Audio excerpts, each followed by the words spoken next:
Hi, this is Jacob Hornberger, president of the Future of Freedom Foundation, joined by Sheldon Richmond, FFF's vice president. This is the Libertarian Angle.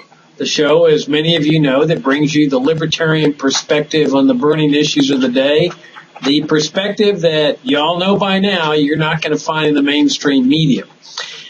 Sheldon, in the news today, it's just almost boggles the mind that this is still going on. But the Washington Post reported over the weekend that communities across America are enacting special local minimum wage laws, that they feel that Washington just isn't going far enough to raise a minimum wage, so they're now raising the minimum wage in communities, like local minimum wage laws. I mean, this is absolutely incredible.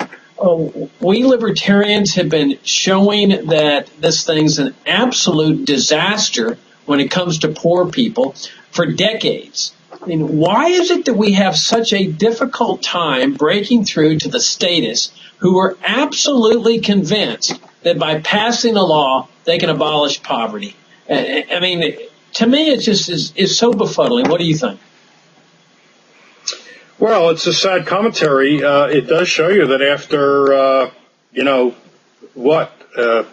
let's count since 1945, just to be convenient, the end of World War II, the free market community has not been very effective at teaching the general public how to think, employ the economic way of thinking, even to such a thing as the minimum wage, because polls apparently show that people will endorse the minimum wage or so-called living wage initiatives, which is what you're talking about, or something along those lines, legislating a higher wage for low-income workers. People readily go along with that. I've often said that if you go out on the street with a clipboard and say you're collecting signatures to put on the ballot an initiative to raise the minimum wage, you will get your 10,000 signatures or whatever it takes in your state to put a question on the ballot. You'll get your signatures very quickly. I guarantee it. I don't care what state it is. Probably even true in New Hampshire. So it's a sad commentary. Like I say, people aren't capable of thinking in economic terms, even on such a matter. Now, it's not helped by the fact that the kind of economy that we have, which is not a free market economy, but a corporatist, heavily saturated by corporate government partnerships, has made the economy so sluggish. This has been essentially a jobless recovery, and people see this growing wage gap because of the way that the recovery is skewed to the extent it exists between the very wealthy and basically everybody else. So when people see that and they don't understand economics, they think, well, this is what the market leads to. I guess government better step in and raise the wages for low-income people. So it's a little hard to fault just the average person because they look around them and say, look, people are really hurting. But because they don't understand that it's not the market that's hurting them, it's not the free market that's hurting them, because there is no such thing, and so they are suckers for someone who comes along and says, well, there's a simple answer to this. The minimum wage hasn't been raised in X number of years. Let's raise it, or let's put in a living wage policy. So I can kind of understand why people fall for it, given everything that goes on around them. Well, and let's not forget the mindset that's inculcated in the public schools that everyone's required to attend, and to a large extent the private schools too. They're licensed and they teach in large part much of what goes on in the public schools, and there you have this inculcation that, minimum wage laws are necessary. They help the poor. If it weren't for minimum wage laws, everybody would have subsistence wages. They'd be starving to death. The employers would be exploiting workers and so forth. And then they get into the universities and the colleges and they encounter all these statist professors, the Keynesians and so forth. They get the same nonsense. When really it's just the libertarians that have made, in my opinion, the solid case here. But it requires thinking. It requires analysis. And, most of the people that watch our program probably, this is a no-brainer for them. Most of them are libertarians. They know the issues. They know the arguments. But I think it's important that we go over it again. Just in the event that somebody's watching this program and says, golly, why isn't the minimum wage something beneficial? I mean, it seems beneficial. Somebody's making, $7 an hour and, hey, he'd like to make 10. What's wrong with just passing the law that makes it 10. So I'd like us to go over the basic arguments as to why libertarians are so much in opposition to this. And, I'll start out by saying that, in every transaction between employer and employee, there is a subjective value. That is, the employer places a certain value on an employee or a prospective employee and decides whether it's worth to hire that person or not. And so if he looks at a person, he sizes him up and he says, well, yeah, he's worth $7 to me, then he'll hire the guy at $7 an hour. But if the minimum wage requires him to pay 10, then it's a no-brainer that the guy is not going to hire the guy that he values at $7. And so what happens to that guy? He just doesn't work. Because notice the minimum wage law doesn't require employers to hire employees. It says that if you do hire them, you have to hire them at this minimum wage. Well, what happens to all the people whose labor is valued in the marketplace at lower than that mandatory minimum? They're doomed to unemployment, Sheldon. What do you think? Well, that's true. Labor services are subject to the law of supply and demand, just like anything else is. And this is something that the legislators don't understand, and people generally don't understand. Most people who go to college don't take economics, and most people who take a class in economics take it as a required course and therefore aren't really paying close attention. So it doesn't even matter that there are more free market professors teaching than probably ever before. They're not just all Keynesian professors. I mean, we know quite a few free market economists who teach, but it just doesn't make an impact. So when people hear when people hear politicians and others talking as if there's no law of supply and demand for labor services, then they, like I say, they fall for that. But it's certainly true that if here I don't think it's so much subjective value. It's a rather objective thing. If a prospective employee is thought to contribute $5 an hour of value to the company's bottom line, the employer obviously can't pay the prospective employee more than $5 an hour. That's not a matter of to do so is not a matter of charity, because the company couldn't last. Competitors will then outcompete that company, and so nobody can be expected to do that. The economists who push raising the minimum wage, they use rather strange reasoning to try to get around this, to claim that, well, a company can raise the price of its goods. So they talk about fast food companies adding a few cents to a hamburger. But that assumes that the demand for hamburgers is not terribly elastic, but people who are watching their budget may decide not to go out to eat if the hamburger's even a few more cents. Although how do they know it's only a few more cents? And how do they know some other fast food chain won't find a way to not have to add that money to their hamburgers, and therefore causing some of the franchises to close? What happens to the workers then who are working there? So this idea that you can sort of get around the law of supply and demand is just wrong. And economists keep trying to show you can do it, but those arguments are not very satisfactory.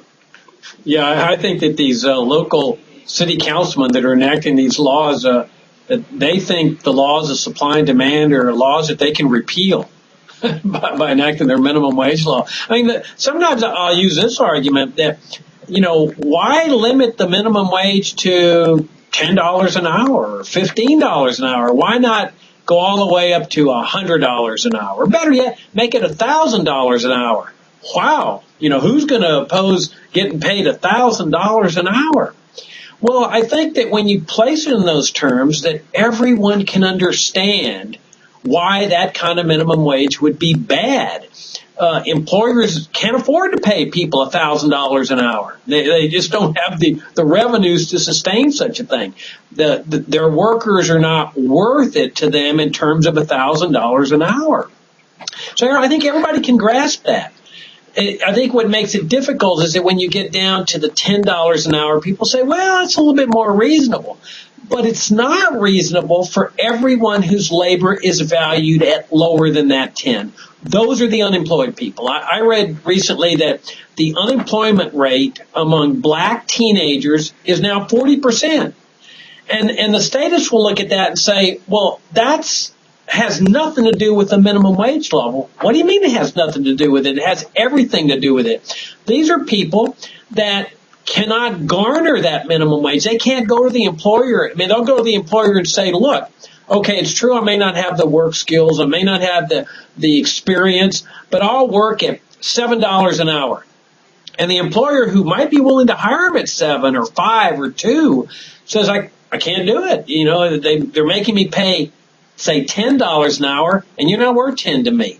And so what they do is they deny these black teenagers the opportunity to work as an apprentice, to get their foot in the door, to learn a business, to learn a trade, where they at a very minimal wage, but then they get the experience where they can then go out and get a higher paying job, as compared to staying unemployed, getting involved in the drug business to make money, or even worse, getting on welfare somewhere and spending the rest of their lives on welfare.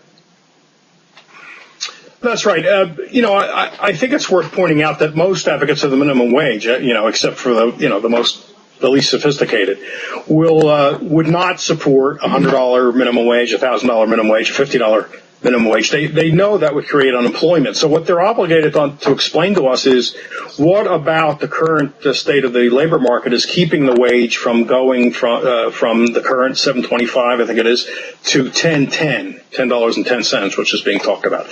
I want to hear the theory that keeps the wage from being bid up. Now, there have been articles in the New York Times lately by economists who have argued that, for example, if the minimum wage were raised, McDonald's and other fast food outlets would not see such a turnover in their employment. In other words, people wouldn't leave the jobs; they'd stay in those jobs. So they say that's a good thing, among other reasons, because the jobs those people would have gone to are now vacant, and the employers of those jobs will then hire from the unemployed to fill those jobs. But this is a strange thing, and as Donald Boudreau has pointed out about this particular article by Professor Dube of the University of Massachusetts, if he anticipates that if you don't raise the minimum wage, workers at McDonald's will leave for more attractive jobs, doesn't that upset his entire analysis? I mean, why does he need to raise the minimum wage if people are going to leave those jobs and move on to other jobs? And then that will leave vacancies at McDonald's, from which the McDonald's company can then draw on the unemployed, train them, and hire them. So this analysis, this argument for the minimum wage makes no sense. They need to tell us why there isn't enough competition to raise the wage today from $7.25 to $10.10, if that is what they believe is the right wage. They ought to tell us how they know that's the right wage. What crystal ball are they using to tell us that it's $10.10, not $10.20? Not, 11.10. I mean, where's this number come from? How can they assure us that it won't create unemployment? They claim they have some empirical studies, but they acknowledge that there's a ton of empirical studies on the other side that show that when you raise the minimum wage, jobs are eliminated or otherwise degraded, because employers will find other ways to cut back, even if they don't eliminate the job completely. Right, and regardless of what studies one side comes up with, the other side comes up with, to me it's so clear as a matter of logic.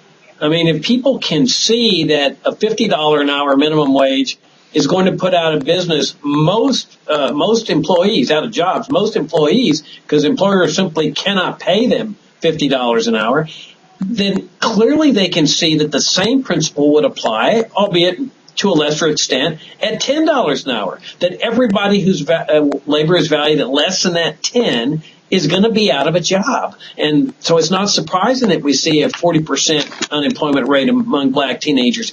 And there's another factor here, Sheldon. My opinion is that, both of us know we don't have a free market. I mean, we got corporatism, we got, welfare, we got regulations and all that sort of stuff. But my feeling is if you really had a free market, a lot of these people in the inner cities, poor people, would start businesses, especially if there was no income tax where they could keep everything they earned. But even absent that without a minimum wage law, they could start a business and hire their friends in the neighborhood to work in that business at $1 an hour or $2 an hour or whatever.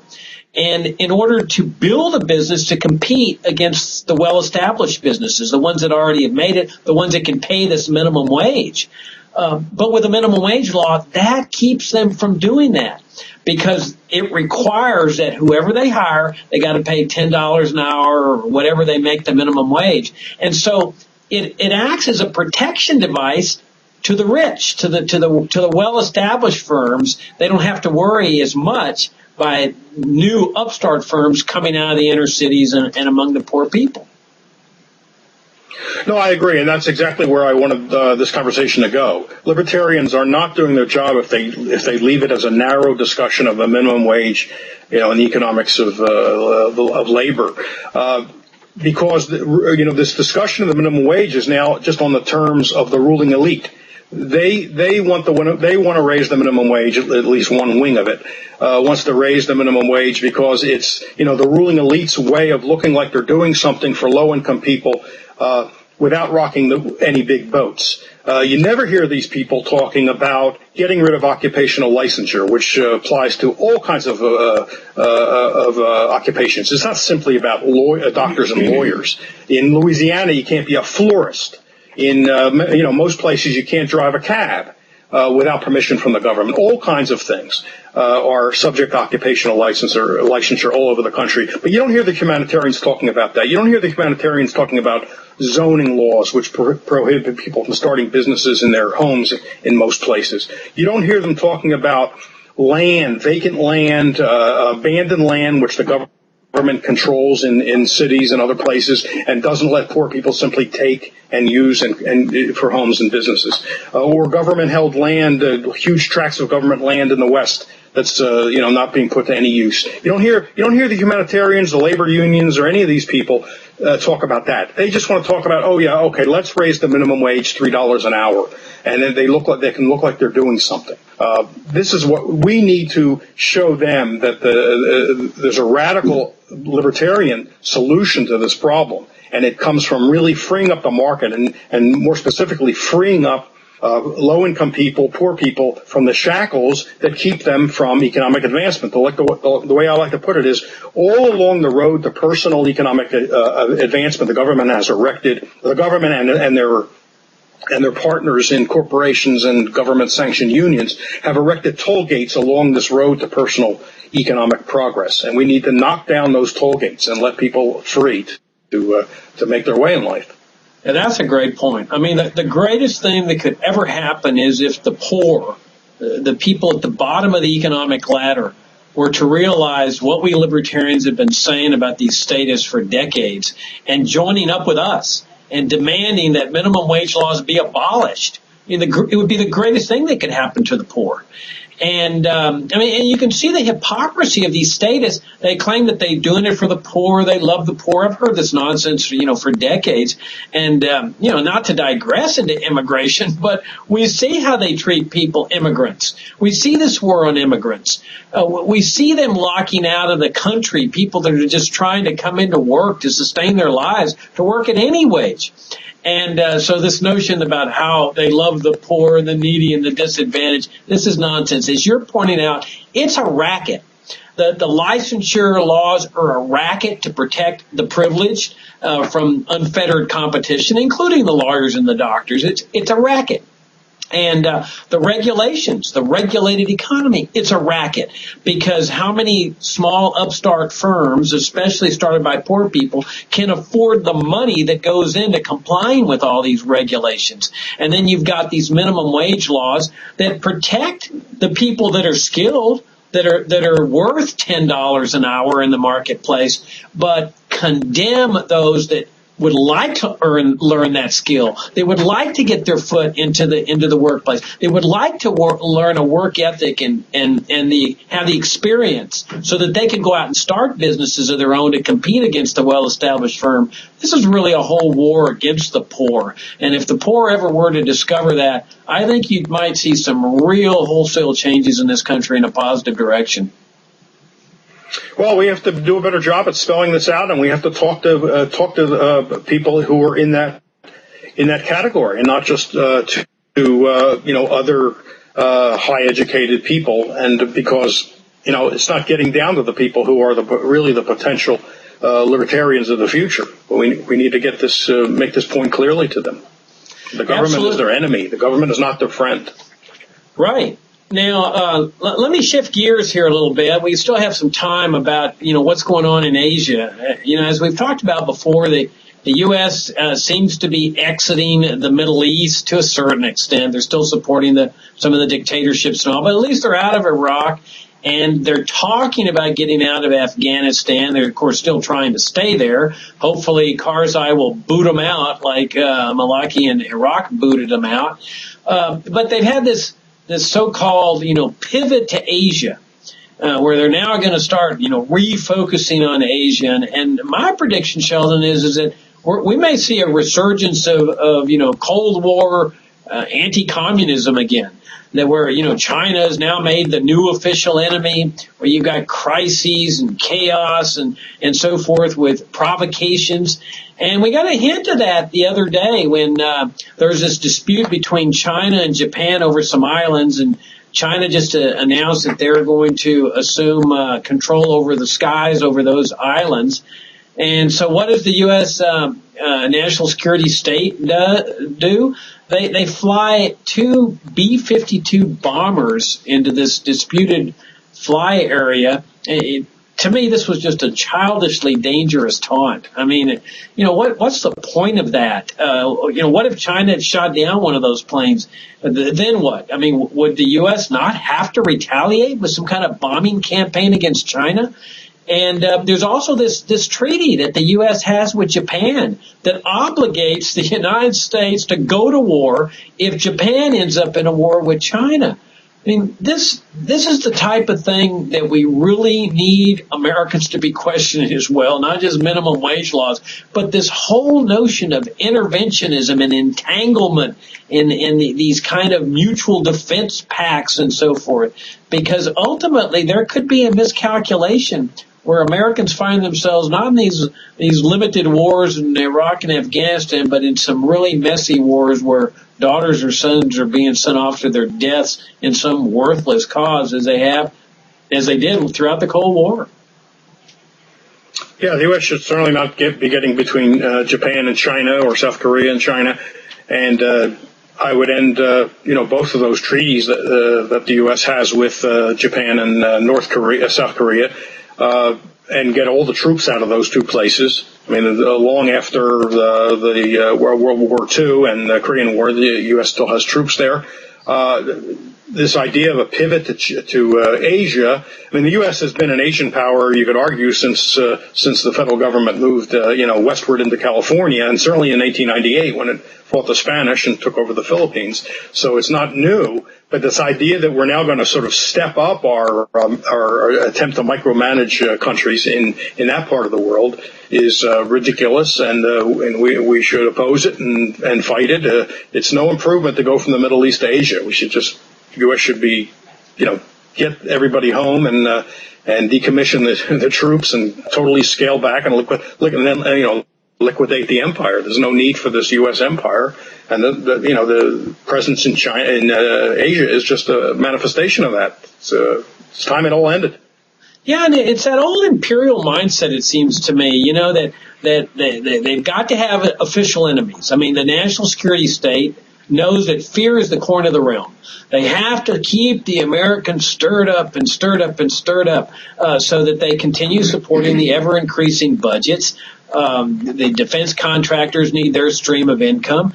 And so they have to have this imperial type mindset where they look at other countries as rival nations. And you can already see that with China, a rival nation, because, China's out trading and peacefully interacting with the world. Now, you and I would never support these, as libertarians, these state enterprises that China has. But at the very least, they're out interacting with the world in a peaceful way, as compared to invading countries, occupying countries, doing the types of things that bankrupt a nation. And I think that's one of the things that really threatens the U.S., that it's out making friends with its military might. That's the way it projects friendship. It sends a battleship into a country's oceans and says, hey, we're here to show you our friendship. While China's out there doing it with trade and commerce.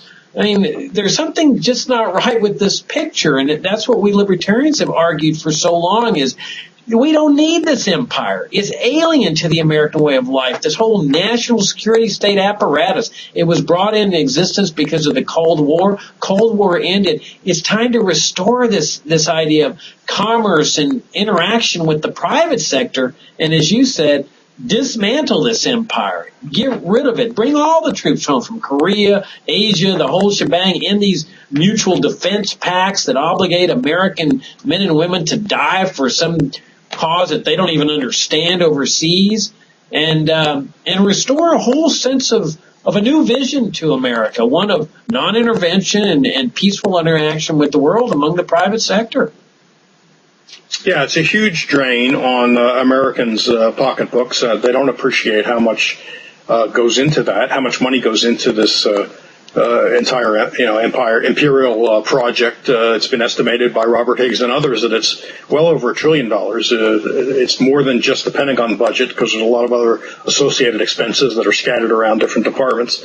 It's a huge drain. It accounts for a lot of borrowing, and like you say, it puts us in danger of accidental flare-ups or something intentional. And then, what happens? We're going to really go into a big war with China if we don't like something they do, or if they take something we do as aggressive. I mean, that's another thing. We know, the policymakers never look at things from the other side. If they were on the receiving end of some of U.S. policies, they would be outraged, and yet they don't anticipate that the people on the other side of U.S. policy are going to be outraged. It's a very self-centered, egotistical, narcissistic way to approach policy, but that the U.S. empire has been accused of narcissism more than once. So that's the whole idea of an exceptional nation and indispensable nation. These guys need to get over that. It's long past time. They're not indispensable. We should just become a normal country and live with peace and through commerce and other kinds of exchange and voluntary exchanges with the people of the world and cut out this imperialistic nonsense. Yeah, I often point to Switzerland. I mean, we know as libertarians that Switzerland has a socialist economic system, and we never defend that.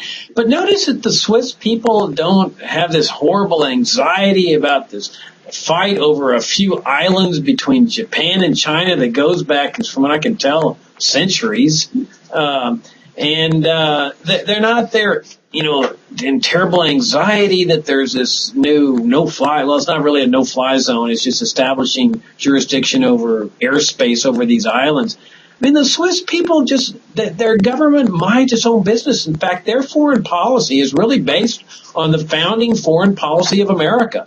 That was expressed by John Quincy Adams there in his 4th of July address to Congress. I think it was 1821, where he said, America does not go abroad in search of monsters to destroy, and it doesn't get involved with policing the world. And that if it ever does, it's going to become a dictatress of the world. And that's really what the U.S. national security state and the U.S. military empire is. It's like a dictator.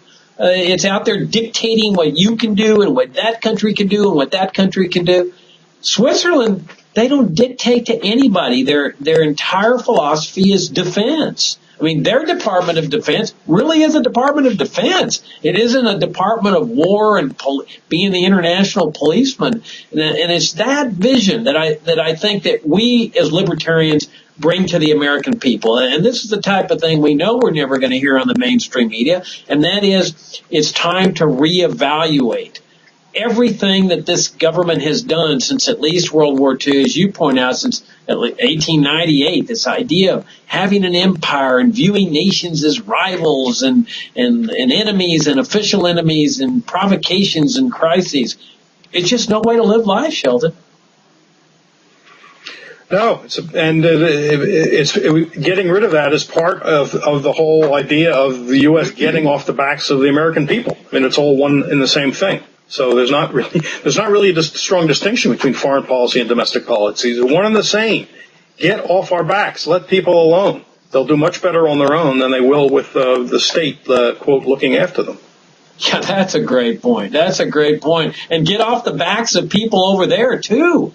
I mean, we often forget that people are victims that are among the foreigners. I mean, I just blogged today about this 2-year-old kid that got killed by a missile attack in Afghanistan. And I mean, this is just a horror. That if the U.S. had just exited Afghanistan 6 months ago, this kid would still be alive. And all they keep telling us is, we have to attack the militants. We have to kill the militants. The militants are the people that just want to get rid of a foreign occupier from their country. I mean, we as Americans, especially the libertarians, we wouldn't want an occupier here, and we'd be doing everything we could to rid our country of a foreign occupier. Why does it surprise anybody that the Afghan people are any different? And so we just our government continues just killing people and then apologizing for this collateral damage.